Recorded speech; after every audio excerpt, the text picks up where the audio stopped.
자, 그러면 수학 어떻게 공부해야 될까요?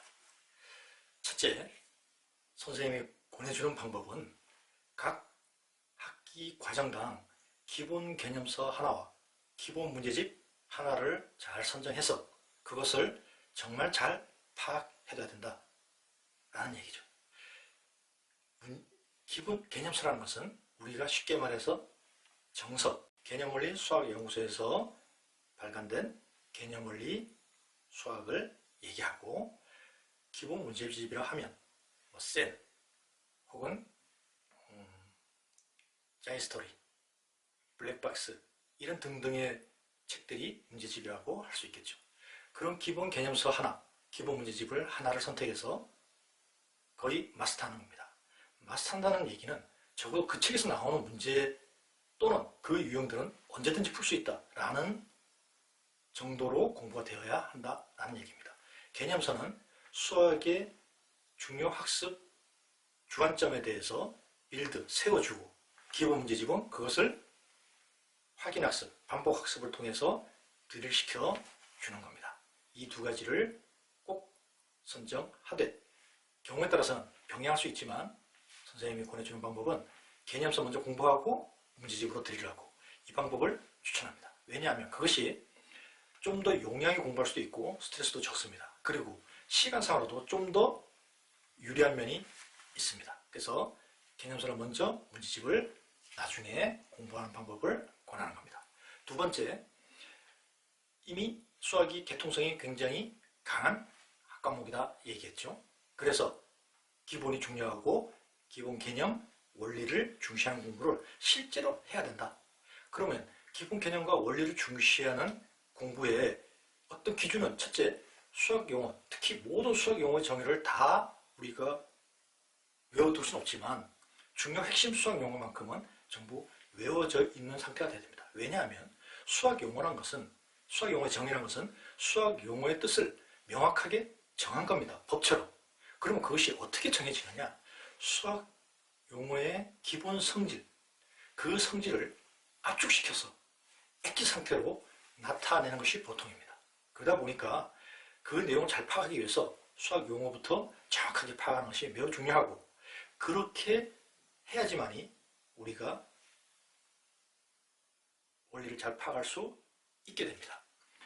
보통 모든 수학 선생님들이 기본 개념과 원리가 중요하다고 얘기하고 학생들도 그런 줄 압니다. 그러나 그렇게 가르치고 그렇게 공부하는 것은 별개의 문제예요. 예를 들어서 내가 여태까지 공부해 왔는데 방정식을 잘 푸는데 방정식이 뭐냐는 질문에 그 대답을 못한다 하면 우리가 수학적 기반을 견고하게 세워나갈 수가 없습니다. 방정식, 그러면 뭐 문자 어쩌고 이렇게 어리버리 대답하는 것이 아니고, 방정식이 뭐냐라는 질문에 즉각적으로 미지수의 값에 따라 참이 되기도 하고 거짓이 되기도 하는 등식, 또 중학교 1학년 내용을 한번 예를 들어서 정답면체, 그럼 보통 정답면체 관련된 많은 내용을 학생들이 그냥 암기하려고 해요. 아니에요. 정답면체가 뭐냐? 그러면 바로 나와야 됩니다. 모든 면이 합동인 정다각형이고 각 꼭지에 모이는 면의 수가 같은 다면체, 이렇게 나와야 되고, 또 중학교 3학년 같으면 무리수가 뭐냐라는 질문에 많은 학생들이 유리수가 아닌 실수라고 대답하기 쉽습니다. 그 말이 틀렸다는 것이 아니고 다만 무리수의 정의는 아니라는 거죠. 무리수의 정의는 유리수의 정의와 관련되어 있습니다. 유리수란 0이 아닌 정수분의 정수인 분수꼴로 나타낼 수 있는 수, 따라서 무리수는 0이 아닌 정수분의 정수인 분수꼴로 나타낼 수 없는 수라는 것이 무리수의 정의입니다. 우리가 많은 학생들이 함수가 어려워요. 또 함수의 공부량이 굉장히 많습니다. 특히 고등학교 과정에 반 이상은 함수와 관련되어 있다고 생각하면 됩니다. 근데 함수가 뭐냐라는 질문에 중학생들은 두 변수 xy에서 변수 x의 값이 변함에 따라 y의 값이 따라 변하는 관계 정도로만 해도 되지만 그거 가지고는 미흡합니다. 함수의 성질을 정확하게 파악하기가 어려워요. 고등학교 과정에서는 함수란 공집합이 아닌 두 집합 xy에서 x의 각 원소에 대하여 y 원소가 반드시 오지거나 대응하는 관계, 이렇게 나타나줘야 됩니다. 수학적 정의가 매우 중요한 이유가, 우리가 고등학교 과정에 올라서 특히나 학생들이 이 정의의 내용에 대해서 미입하게 되면 많은 혼란이 야기됩니다.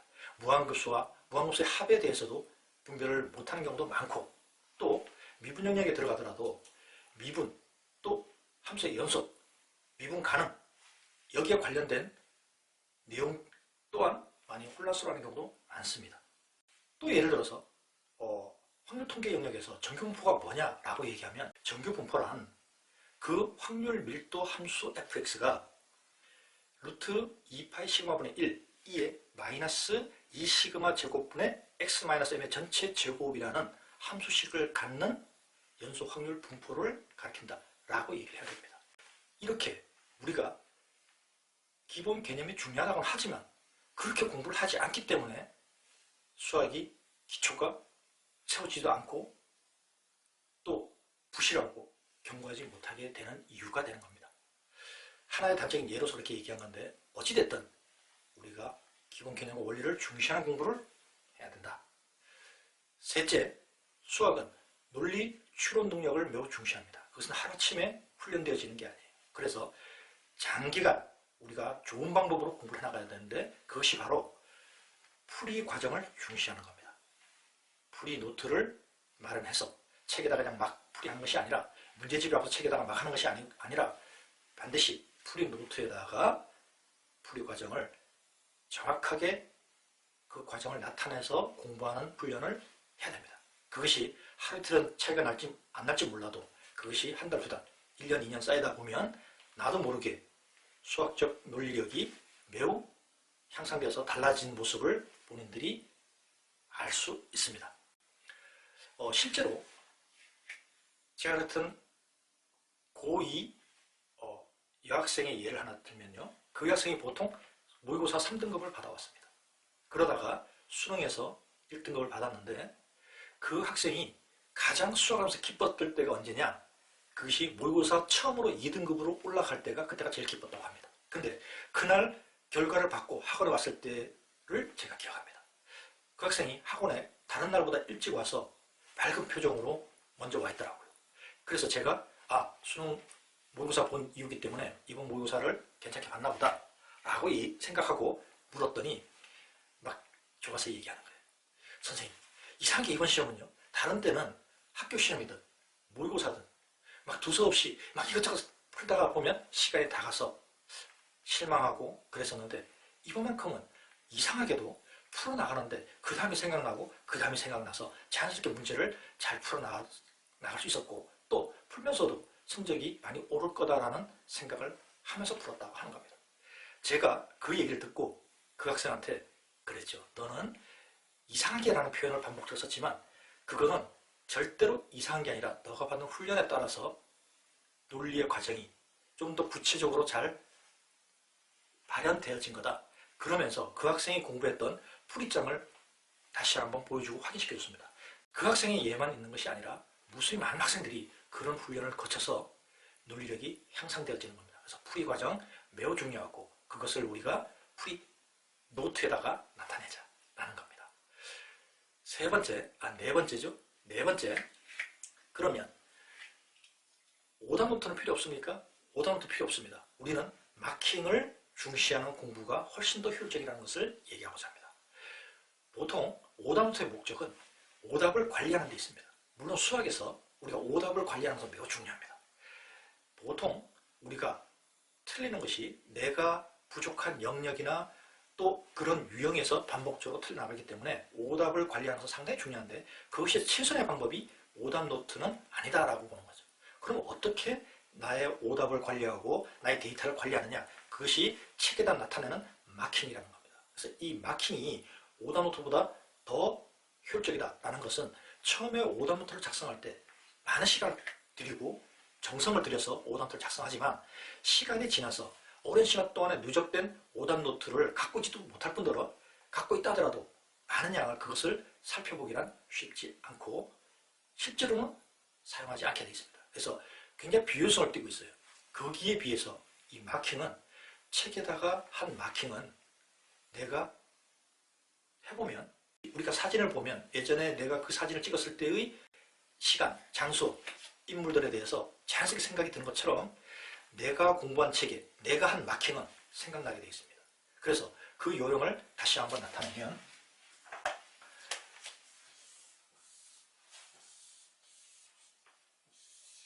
이건 책입니다. 책. 그래서 1번, 2번, 3번, 4번 이렇게 책이 있고 그 다음에 풀이노트.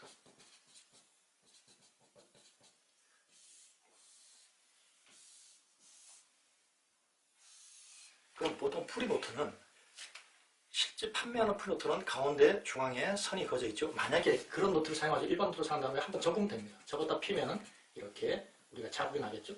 이 상태로 우리가 사용하면 됩니다. 그래서 만약에 여기가 페이지 수가 쪽수가 11, 여기가 12 이러면 문제 풀이할 때 페이지 수를 먼저 적습니다. 왜? 나중에 내가 빨리 그 문제를 찾기 위해서 페이지 1번 그런 문제를 풉니다. 2번, 3번, 4번으로 넘어갈 때 페이지가 바뀌면 페이지 수 바뀐 거에 대해서 쓰고 진행합니다.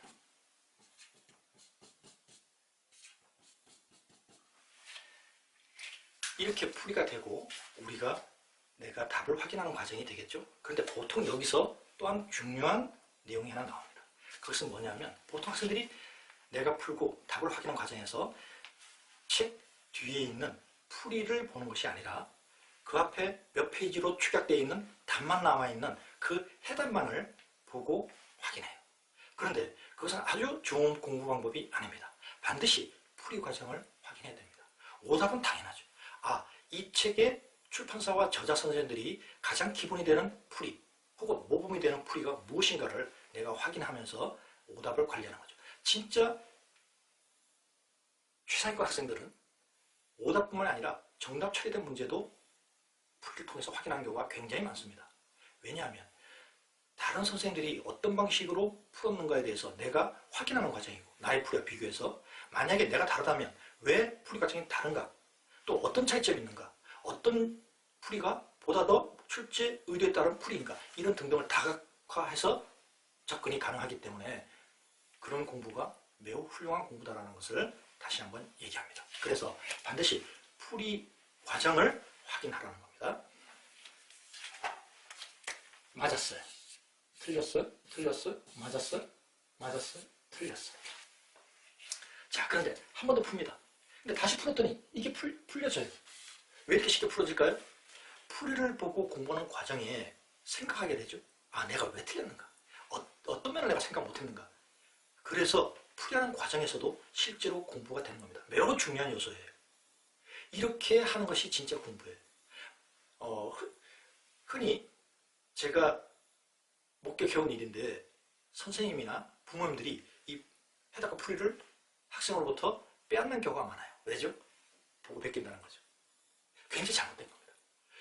보고 베끼는 학생들이 실제로 있습니다. 곧잘 있어요. 그런데 그 학생들에게 왜 보고 베껴서는 안 되는지, 또 왜 이러한 확인 방법이 필요한지에 대해서 지속적으로 설명하고 설득하고, 그리고 거기에 맞는 학습 양을 제시하면 거의 대부분 그런 일은 사라집니다. 단언할 수 있어요. 또 본문 내용이 한 300페이지다. 그럼 풀이가 그에 반에 가까운 150페이지 정도 됩니다. 이렇게 방대한 양의 풀이를 출판사와 저자들은 왜 그렇게 나타냈을까요? 그 의도는 뭘까라는 것을 우리가 생각해봐야 됩니다. 학생들이 보란 얘기거든요. 반드시 풀이로서 확인해서 확인하는 과정에서 내가 파악해서 이게 고쳐졌다. 이게 공부입니다. 어떤 학생들은 그걸 마치 답을 봤기 때문에 아는 거 아니냐. 그게 공부입니다. 3번은 했는데 지극히 단순한 계산, 실수라든가 무엇을 잘못 보고 틀렸을 때, 우리가 계산력 또한 수학의 중요 능력이기 때문에 계산 틀렸다고 해서 그것이 단순하게 넘어가서는 안 됩니다. 그러나 지극히 단순한 계산 실수, 예를 들어서 2를 3으로 잘못 봤다든가, 아니면 1 더하기 1이 2인데 1 더하기 1을 3으로 계산 잘못했다든가, 지극히 단순한 계산 실수 같은 경우는 저는 반발 처리하라고 합니다. 근데 이 문제는 또 틀렸어요. 근데 7번 하나 더 할까요? 똑같이 얘는 틀렸는데 얘는 다시 한 번 맞았고 얘는 또 틀렸어요. 이런 식으로 나타내는 겁니다. 실제로 제 같은 학생 중에 어떤 학생이 정석을 교재로 해서 공부할 때 있었던 일인데요.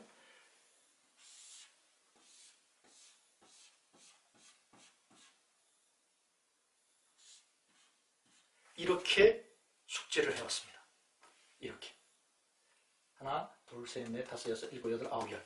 10번을 풀었는데도 틀렸다라고 해서 왔어요. 그래서 제가 그걸 보는 순간 정말로 기특하기도 하고 또 그 문제가 어떤 문제인지 궁금해서 이렇게 봤더니 그 학생이 왜 틀린지를 그 문제를 보자 알겠더라고요. 그래서 이 문제를 너가 왜 틀렸느냐 하고 설명을 하려고 하니까 그 학생이 쌤 자기가 한 번 더 풀면 안 될까요? 그래서 그런 건 제가 적극 권장하는 내용이기 때문에 그래 풀어봐. 그래서 그 자리에서 다시 풀었습니다. 근데 다시 풀 때 한 번만 푼다고 그랬었는데 실제로는 이 학생이 두 번을 풀었더라고요. 그래서 여기 두 번을 더 마치 예전에 TV 안테나처럼 이렇게 12번을 틀렸습니다. 12번. 자, 이 학생이 과연 수학을 잘했던 학생일까요? 못했던 학생일까요? 당연히 수학을 아주 잘한 학생입니다. 그렇기 때문에 이런 집요함도 가지고 있는 거예요. 그래서 어찌됐든 이렇게 나타난 것을 우리가 책으로 돌아갑니다. 책에 이 풀이 과정이 없죠. 왜? 우리는 풀이 노트를 사용할 거니까. 풀이 노트를 사용을 했기 때문에 책 이렇게 풀 노트가 풀고 채점을 했다면 이 내용을 그대로 책에다가 나타내는 겁니다.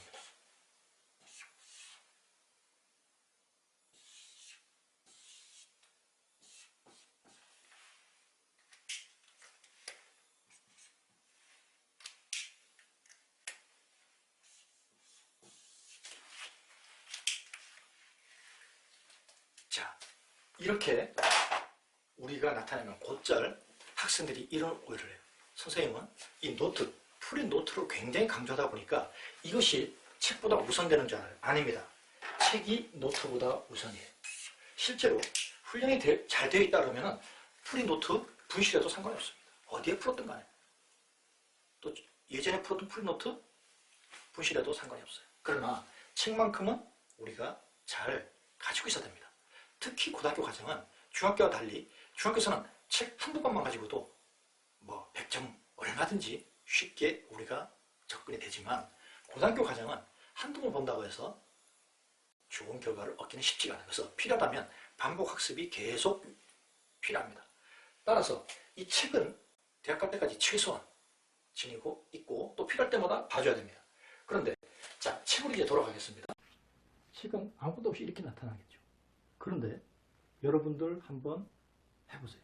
풀이 과정이 난사하게 나타나 있는 보통 학생들이 그러는 그 책을 반복해서 학습한다고 하면 눈에 잘 안 들어오고 보기 싫어요. 또 새 책과 같이 아무 마킹이 없는, 내가 비록 공부했지만 아무 마킹이 되어 있지 않은 책을 보더라도 눈에 잘 안 들어와요. 그런데 그냥 단순히 마킹만 되어 있어도 마치 예전 사진을 보듯이 시간과 장소, 그 같이 사진을 찍었던 혹은 함께 했던 사람들에 대해서 기억이 나죠? 그것처럼 기억이 납니다. 신기하게도. 해보세요. 그렇습니다. 그래서 이러한 마킹이 최선의 마킹이라는 얘기는 아니고 내가 좋은 마킹을 이미 하고 있고 또 저 잘할 수 있다면 그 방법을 쓰면 됩니다.